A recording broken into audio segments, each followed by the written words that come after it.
The Chambers continues the M.J. Dawood translation of Al-Quran.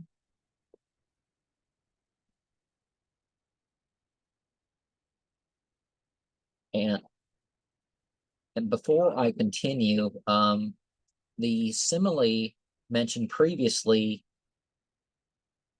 refers to Mark 7:26 to 29. That's where you're going to find it. The Chambers. In the name of Allah, the compassionate, the merciful, believers do not behave presumptuously in the presence of Allah and His apostle. Have fear of Allah. Allah hears all and knows all. Now, regardless of how you feel about something, just don't presume something is the case. Right and wrong. Yeah.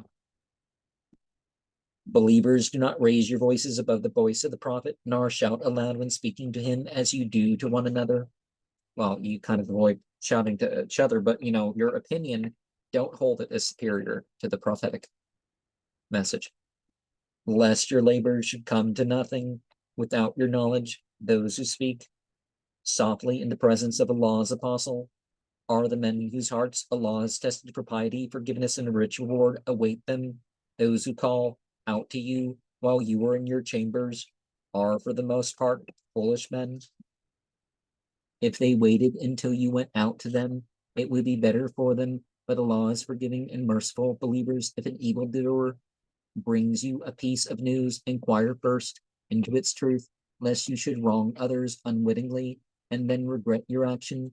Know that Allah's apostle is among you. If he obeyed you in many matters, you would surely come to grief, but Allah has endeared the faith to you and beautified it in your hearts, making unbelief, wrongdoing, and disobedience abhorrent to you. Such are those who are rightly guided through Allah's grace and bounty. Allah is all-knowing and wise. Now, one of the Islamic ethics is you go out, unless you're in the masjid, you just go out or have them come to you to talk. A masjid is not a place for secular discussion, by the way. If two parties of believers take up arms against the one against the other, make peace between them. If either of them commits aggression against the other, fight against the aggressors till they submit to Allah's judgment. When they submit, make peace between them in equity and justice. Allah loves those who exercise justice. The believers are a band of brothers. Make peace among your brothers and fear Allah so that you may be shown mercy. Believers, let no man mock another man who may perhaps be better than himself. Let no woman mock another woman who may perhaps be better than herself. Do not defame one another, nor call one another by nicknames. Well, you don't come up with anything except what would be pleasing, right? It is an evil thing to be called by a bad name after embracing the true faith. Those that do not repent are wrongdoers.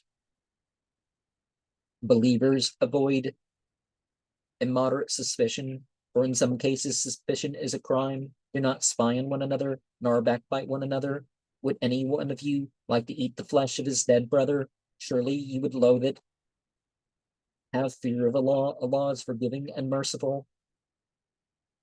Man, we have created you from a male and a female and made you into nations and tribes that you might get to know one another. The noblest of you at Allah's sight is he who is most righteous. Allah is all-knowing and wise. The Arabs of the desert declare, we are true believers. Say, believers, you are not.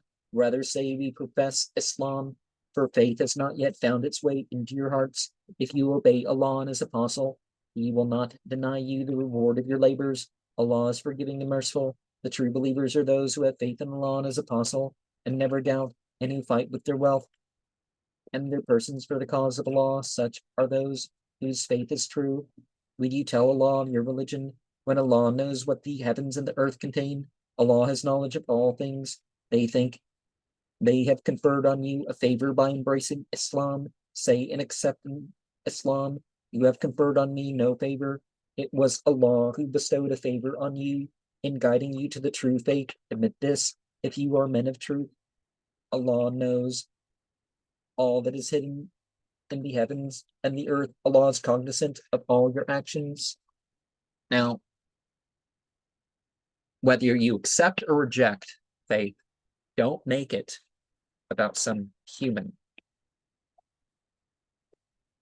And if somebody else accepts or rejects faith, well, make it about the divine. Are they accepting or rejecting the truth? Ultimately, it's their choice. You've taken part in whatever role you've taken. You can't convert even those you really want to or do the best at.